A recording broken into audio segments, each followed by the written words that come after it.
பொன், எங்க பார்த்தாலும் வெள்ளி, எங்க பார்த்தாலும் உணவுப் பொருள்கள். ஏன்னா உணவுப் பொருள் வேணும் இல்ல, தங்கத்தை வெள்ளி வச்சு என்ன செய்ய முடியும்? அரிசி இருக்கு, பருப்பு இருக்கு, எல்லா பொருள்களும் அங்கு கொண்டு குவிக்கப்படுகிறது. ஒப்பற்ற பிற வளங்களும் மேன்மேல் பொங்க நிலைத்த பெரிய செல்வமாக்கி வைத்தன.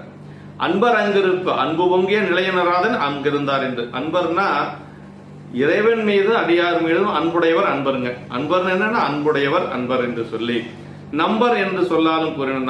நம்புவார்க்கடையராய் காத்து நிற்கின்றார் நம்பர். அன்பர் அங்கிருப்பு நம்பர் யாரு?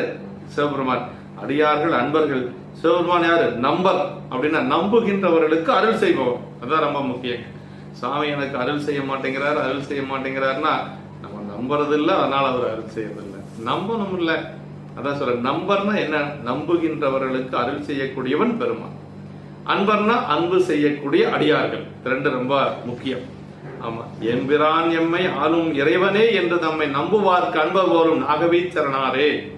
அது அப்பர் சாமிகள் சொல்றாரு பாருங்க, நம்புவார்க்கு அன்பர் போலும் நாகவீச்சரவனாரே என்று சொல்லி நம்புகின்றவர்களுக்கு அன்பர் போல இருந்து பெருமான் பணி செய்வானா.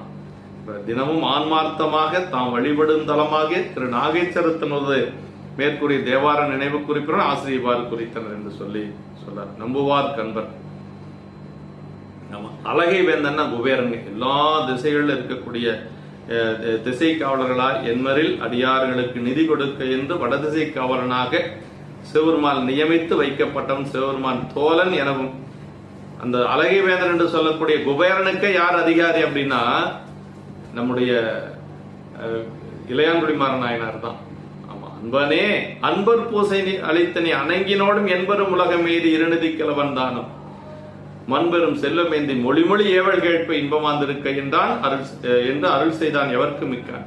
அன்பர் பூசை செஞ்சதனால் அவர் வந்து இளையான்குடி நாயனார் அழகைப்பதியில் இருக்கக்கூடிய குபேரனுக்கே தலைவராக இருக்கிறார். அவருக்கு குபேரன் இனிமேல் என்னன்னா இளையான்குடி நாயனார் கேட்டுத்தான் குபேரன் செல்வத்தை அடியார்கள் யாருக்கும் கொடுக்க முடியும். மண்பெரும் செல்வம்.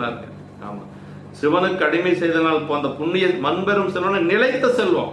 இப்ப நம்ம ஈட்டக்கூடிய பொருள் கொஞ்ச நாளைக்கு இருக்கும், கொஞ்ச நாளைக்கு மறைஞ்சிடும். அப்படி அல்ல, இறைவன் கொடுத்த செல்வம் எப்படி இருக்குன்னா நிலையா இருக்கும். அதான் இறைவனால் கொடுக்கணும். ஒரு செல்வம்னா நமக்கு இறைவனால் வரணும். எந்த ஒரு பொருளும் இறைவனுடைய திருவருளால் வந்தா நிலைச்சிருக்கும். அதான் மண்பெரும் செல்வமாக்கி வைத்தனன் மனையில். இது இறைவனால் கொடுக்கப்பட்ட செல்வம், மண்பெரும் செல்வம். என்னைக்கு அழியாது, அழியா திருவுடையது என்று. அதான் மண்பெரும் செல்வம் என்று சொல்லி எப்படி கிடைச்சது? புண்ணிய விளைவாதால் பின்னர் ஆண்டானது பூசைக்கும் அடியாருக்கும் திருக்கூட்டத்தோடு எழுந்தள்ளிய சைவ சமய பரமாச்சாரியார்கள் ஞானசம்பந்த பெருமான்